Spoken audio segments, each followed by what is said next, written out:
Bonjour très chers téléspectateurs, bienvenue sur notre chaîne Congo Square News TV qui continue toujours sur la lancée de ses émissions sur la conscience politique.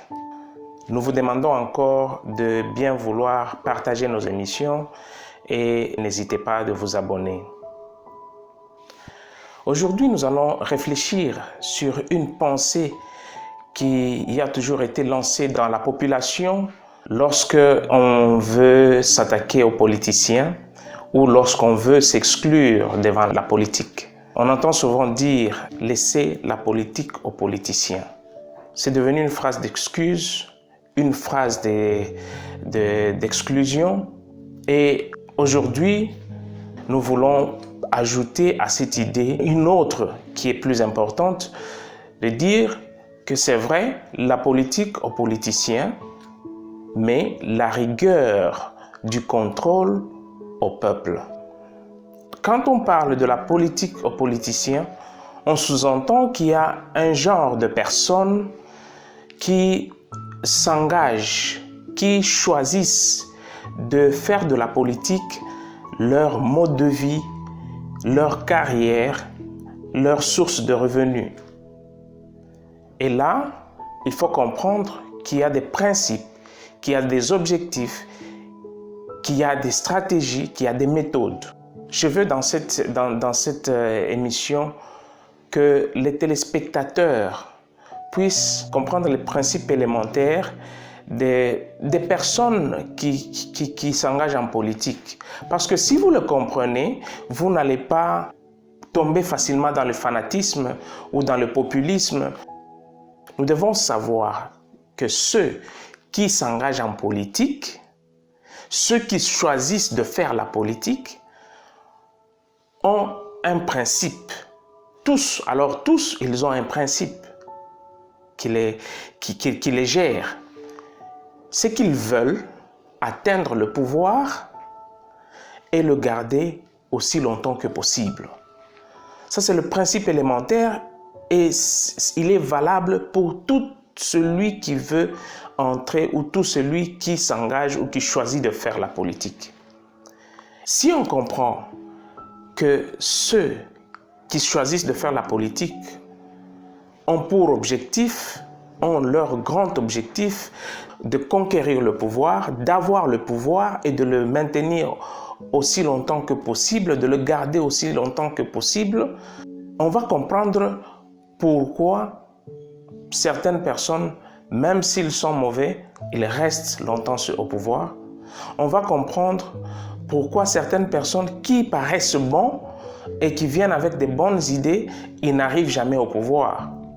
On va comprendre ces conflits et ces combats qui existent en politique. Et on saura se détacher des politiciens et chercher à savoir qu'est-ce qui est utile pour nous, pour que nous puissions nous retrouver. Parce que tous viennent avec le même langage, le même discours. Et tous les moyens sont bons pour eux pour avoir le pouvoir. Si c'est les élections qui demandent que la personne passe et ait le pouvoir, ils vont passer par les élections.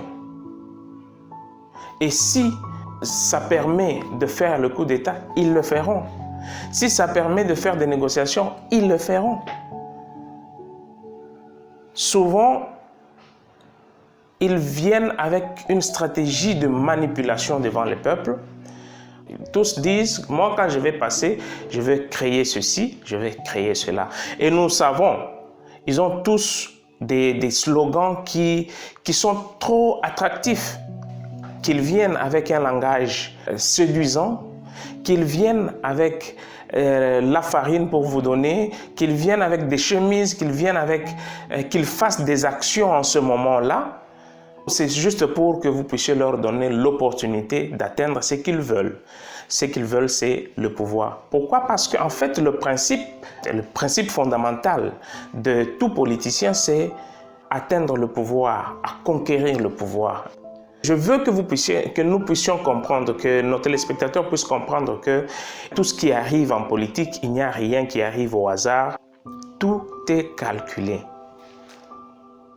Et si vous comprenez cela, vous n'allez pas vous laisser traîner comme des gens qui ne voient rien, des gens qui ne comprennent rien. Au moins, si vous mettez votre pied dans la chose, vous savez de quoi il s'agit, comment ça fonctionne. Ceux qui choisissent de faire la politique, ils cherchent des stratégies pour avoir le pouvoir. C'est comme un jeu de cartes, savoir garder le joker, savoir le mettre au moment opportun. C'est comme le jeu des dames, savoir donner là où vous pouvez donner l'impression à l'autre comme s'il gagne, mais vous savez comment est-ce que vous allez gagner. Donc, c'est un jeu à plusieurs stratégies. Et celui qui a la stratégie la plus affûtée, c'est celui-là qui va gagner. Lorsque le politicien n'a pas encore le pouvoir, il met toutes les stratégies en marche pour gagner le pouvoir. Et lorsqu'il a le pouvoir, il met toutes les stratégies en marche pour le garder aussi longtemps que possible. Comprenez cela avec la réalité. Quand vous voyez ceux-là qui sont dans l'opposition, ils cherchent à tout prix à avoir le pouvoir. Et ils viendront avec toutes les stratégies possibles pour que vous puissiez leur accorder ce crédit-là d'atteindre le pouvoir. Et lorsqu'ils se rendent compte que ce n'est pas vous, ce n'est pas la population, ce n'est pas le peuple qui accorde le pouvoir ou qui leur permettront d'atteindre le pouvoir, ils iront vers l'entité qui leur permettront d'avoir le pouvoir. Ici, je veux que vous puissiez comprendre qu'il y a comme deux forces. Et le politicien est au milieu. D'un côté, il y a le peuple, et de l'autre côté, j'appelle ça les forces externes, qui peuvent être les organisations internationales, qui peuvent être les multinationaux, les grandes entreprises, qui aussi manigancent pour mettre les personnes qui sont en leur faveur pour qu'ils puissent faire facilement leur business sans problème. Et donc, un politicien avéré, il va chercher à comprendre de quel côté se présente l'opportunité d'atteindre le pouvoir. Et s'il voit que c'est au niveau du peuple, il va tout faire pour convaincre le peuple. Et si c'est des forces externes ou les lobbying, il va tout faire pour convaincre les lobbying qui vont lui donner l'opportunité d'atteindre le pouvoir. Et ça s'applique à tous les niveaux du pouvoir. Que ce soit les députés, que ce soit les maires de la ville, que ce soit les chefs de quartier. Si un chef de quartier sait ou un politicien qui veut devenir un chef de quartier ou un maire de la ville, s'il sait que ce poste-là de maire de la ville est accordé par les élections, il fera tout pour convaincre son peuple. Et s'il se rend compte que non, ce n'est pas le peuple, mais c'est une autorité supérieure qui appointe les maires de la ville, il fera tout pour atteindre cette autorité. Et vous savez vous-même, tous moyens sont bons pour que j'atteigne le pouvoir. C'est ça le principe de tout politicien. Qu'il soit gouverneur, la même chose. Si le gouvernorat s'accorde par les élections, il fera tout pour convaincre les députés, comme chez nous, il fera tout pour convaincre les députés qu'on lui accorde cette opportunité de devenir gouverneur. Mais si c'est par une manigance extérieure aux élections, il fera tout pour entrer dans ce dynamisme de cette manigance ou de convaincre ceux qui sont à la base de cette machine de tricherie pour devenir gouverneur. Vous avez des exemples et vous savez comprendre. Maintenant, lorsque la personne a le pouvoir, lorsque la personne a le pouvoir dans ses mains, il va chercher par tous les moyens à le garder, à le maintenir aussi longtemps que possible. Si le terme du mandat accorde 8 ans, il va tout faire pour réaliser les 8 ans. Et si les institutions sont faibles et qu'il peut aller jusqu'à à glisser, il peut glisser. Est-ce que vous imaginez que encore un mandat serait le bienvenu? Est-ce que vous pensez plutôt passer la main et considérer qu'une retraite peut-être serait bien méritée? Dans quel état d'esprit vous êtes aujourd'hui? Je commencerai par dire que ne dure pas au pouvoir qui veut, mais dure qui peut. Maintenant, il y a ceux qui ont le sens éthique et ceux qui n'en ont pas. Et avec ce principe, comprenez, ceux qui ont le sens éthique, c'est ce qu'ils vont faire, et ceux qui n'ont pas de sens éthique, c'est ce qu'ils vont faire. Parce que pour atteindre le pouvoir, tous les moyens sont bons. Et de nos jours, puisque la communauté internationale ne permet plus de faire des coups d'État, il faut passer toujours par les élections. Maintenant, vous savez ce qui se passe au niveau des élections. Ce n'est pas seulement dans notre pays, c'est partout, dans tous les pays du monde. L'exemple des États-Unis est plus éloquent, l'exemple du Congo est plus éloquent, l'exemple du Rwanda plus éloquent. Partout dans le monde, il doit faire des élections, celui qui est au pouvoir, c'est celui qui gagne toujours. Parce que, exactement, aussi longtemps qu'il est là, il va chercher à garder le pouvoir. Et ceux qui ne sont pas encore au pouvoir, ils vont chercher par tous les moyens à faire des pressions pour qu'ils lâchent. Et quand ils lâchent, eux, ils ont le pouvoir. Il ne faut pas suivre les politiciens avec des émotions parce que vous serez déçus. Maintenant, est-ce pour autant que nous devons lâcher et mettre vraiment la politique de côté? Non, la politique est très importante dans notre vie parce que c'est elle qui permet d'organiser la société. Parce que ces personnes viennent de nos sociétés. Ce que nous devons faire, c'est d'encadrer notre société, d'éduquer notre société à la notion des grandes valeurs. Alors, toute personne qui sortira de notre société avec la forte notion éthique et qui entre en politique ira avec quelque chose de nous. Peu importe les moyens par lesquels il va atteindre le pouvoir, il aura cet aspect éthique en lui qui est venu de la société et il va gérer son temps avec le sens éthique qu'il a reçu de sa société où nous sommes. Donc il faut plus investir dans la société, dans l'éthique, dans la morale, investir sérieusement dans la société parce que c'est de là que sort le futur politicien. Le jeu politique, il n'est ni bon, il n'est ni mauvais. Il n'y a pas de jugement à émettre là-dessus. Tous les moyens sont bons pourvu qu'on atteigne le pouvoir. Mais celui qui n'a pas de sens éthique, si ça nécessite de tuer, il tuera. Si ça nécessite de tricher, il trichera. Si ça nécessite de vendre sa société, il la vendra. Si ça nécessite de détruire son peuple, il le détruira pourvu qu'il ait le pouvoir. Si ça nécessite de tuer ses frères et sœurs ou son père, il le tuera. Et celui qui vient avec un sens éthique qu'il a reçu de la société, il va chercher à passer au pouvoir par des moyens qui sont éthiques, surtout des moyens qui ne font pas couler le sang, des moyens qui ne font pas perdre ses frères.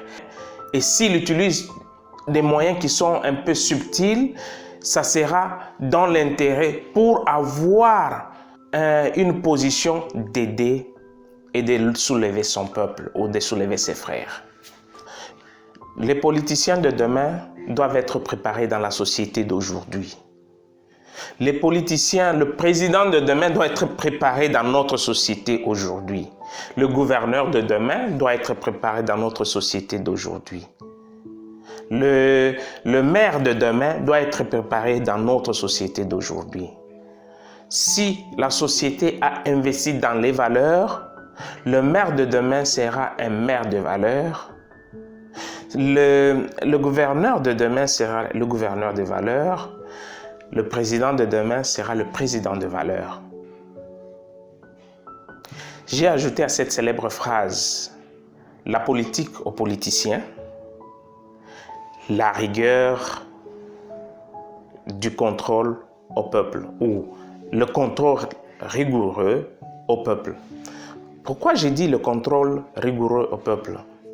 Parce que ceux qui nous dirigent, ceux qui ont choisi la politique comme mode de vie, ne sauront pas voir l'importance du peuple ou de leur société si la société elle-même ne les contrôle pas. Dans notre pays ou dans des pays où il y a le régime parlementaire, c'est le Parlement qui contrôle les gouvernements. Au niveau des institutions du pays, le Parlement, qui représente le peuple, contrôle les gouvernements pour que le gouvernement ne puisse pas s'égarer. Maintenant, dans nos sociétés, le peuple, vous qui donnez le pouvoir aux parlementaires de vous représenter, vous savez le contrôler, vous savez le sanctionner. Est-ce que vous savez le reprocher quand il s'égare? Est-ce que vous savez le rappeler à l'ordre lorsqu'il s'égare? Le seul moyen pour le peuple de réprimander ou de sanctionner leurs députés, c'est au moment des élections. Donc ça veut dire que en un jour, vous donnez votre décision à une personne qui va vous représenter pendant 4 ans et dans ces 4 ans, il ne vous représente même pas un seul jour. Vous allez attendre seulement après 4 ans pour donner encore à une autre personne qui va encore venir avec des bonnes paroles, à qui vous allez encore donner la représentation. Et lorsqu'il arrive au niveau de l'hémicycle, il ne vous représente pas encore pendant 4 ans. Et qui est perdant dans tout ça? C'est le peuple. Quelles sont les stratégies que la société prend pour ne pas tomber dans ce cercle vicieux, pour ne pas tomber devant tous ces félins qui viennent avec des bonnes paroles?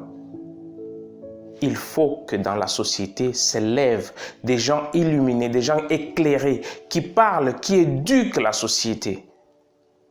Des gens qui voient déjà plus loin et qui donnent à la société des signaux. Il faut qu'il y ait des gens qui éveillent les autres, des gens qui savent montrer à la société l'importance de leur voix quand ils donnent aux députés ce seul jour qui va leur coûter 4 ans. Bon, aujourd'hui, on peut dire il y a des ONG qui parlent. Là aussi, il y a à prendre et à laisser. Normalement, les ONG devraient être ces agences qui parlent pour le peuple. Ces agences qui, lorsqu'ils voient un mal qui se trouve dans la société, ils haussent la voix. Ils sont tous la voix des sans-voix. Ils sont tous les défenseurs de ce peuple qui ne sait pas se lever au même moment et revendiquer leurs droits. Donc, les ONG pourraient être ce genre d'agence. Actuellement, c'est difficile de voir quelles sont les vraies ONG, quelles sont les ONG. Et tous, ils entrent dans ce dynamisme de la politique. Il y a très peu d'ONG qui gardent encore leurs identités et qui se battent ou qui défendent exactement et avec ardeur le peuple. Il y a aussi le journalisme. Les journalistes devraient être cette voix du peuple qui montre la réalité dans la société et qui montre au peuple, regardez ceux-là à qui vous avez donné le voix, ceux-là à qui vous avez confié votre pouvoir, ceux-là à qui vous aviez confié votre autorité. Regardez ce qu'ils sont en train de faire. Et regardez dans notre société, rien ne change. Et en même temps, il le montre à ceux-là qui ont le pouvoir. Mais on ne vous a pas voté pour que vous puissiez laisser le peuple dans cette misère. Regardez ce qui se passe. Le journalisme devrait être un journalisme interpellant. interpelle le peuple, interpelle les dirigeants. Moi, je pense que chaque société, chaque milieu devrait avoir des journalistes du coin. C'est très, très important. Il faut qu'il y ait des jeunes. Jeunes, engagez-vous dans le journalisme. Jeunes, engagez-vous à dénoncer le mal qui est autour de vous. Jeunes, engagez-vous à investir dans les valeurs éthiques. Engagez-vous à baser votre société sur les valeurs éthiques. Parce que c'est le seul moyen qui va nous permettre demain de devenir des hommes respectueux, des hommes respectés et d'avoir des dirigeants qui ont le sens éthique, des dirigeants qui vont protéger leur société, qui peuvent savoir mettre leur intelligence diplomatique, leur intelligence de négociation pour l'intérêt de la société et pas pour leurs propres intérêts. Pourquoi? Parce qu'ils ont reçu cette sève de l'éthique au niveau de leur société. Chers téléspectateurs, voyons plus nos sociétés, voyez plus là où vous vivez. Si il y a moyen d'organiser des rencontres, d'organiser des groupes de réflexion sur une politique éthique, sur la politique morale, ou sur l'organisation de la société, ou sur comment nous pouvons préparer notre société à faire face, ou notre communauté, à faire face aux prochains candidats qui viendront nous demander nos voix. Investissez-vous dans ce genre d'activités politiques. Parce que c'est cela qui va nous amener demain des hommes politiques dignes, des hommes politiques capables de défendre vos intérêts, de défendre nos intérêts, des hommes politiques qui feront la fierté de notre pays, afin qu'il soit un pays beau et prospère, comme le dit notre hymne national. Un pays prospère ne viendra jamais du ciel, un pays prospère se prépare. Et il se prépare où? Dans la société. Très chers téléspectateurs, nous voici à la fin de notre émission. Nous espérons que le peu de mots, le peu de réflexions que nous avons partagées avec vous pourra produire des fruits un jour. Merci beaucoup pour le temps que vous nous avez accordé. N'oubliez pas de souscrire ou de vous abonner sur notre chaîne parce qu'il y a beaucoup d'émissions qui sont en train de venir chaque semaine et restez branchés avec Congo Square News TV. Vous ne serez pas déçus. D'ici là, portez-vous bien. À la prochaine. Ciao.